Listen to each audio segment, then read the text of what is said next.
Smothered grilled chicken on the Blackstone. Let's get it. This is one of the first recipes I ever started making, inspired by Texas Roadhouse. In case you haven't noticed, I start almost every cook with bacon up right on the griddle. It's real bacon fat, sold in this container in stores.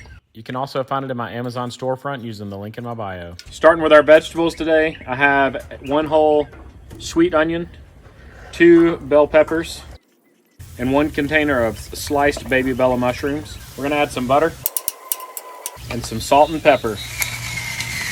These grinders and the spatula holder can be found in the Amazon storefront link in my bio. And then a little bit of garlic powder. Sometimes we'll leave the vegetables with just that. Today I'm gonna add some W sauce.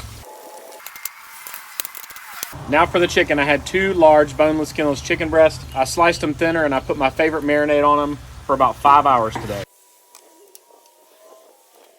The key to juicy chicken is 165 degrees. So I have my thermopin here. I'm gonna be checking the temperature throughout the cook. Here's a closer look at the vegetables and then of the chicken with that beautiful color.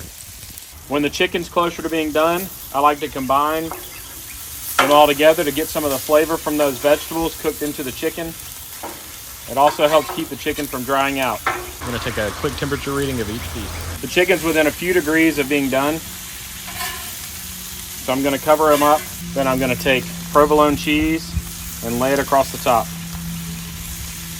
And my daughters don't want vegetables, but they do want the cheese. To get that cheese to melt quickly, we're gonna throw the dome on.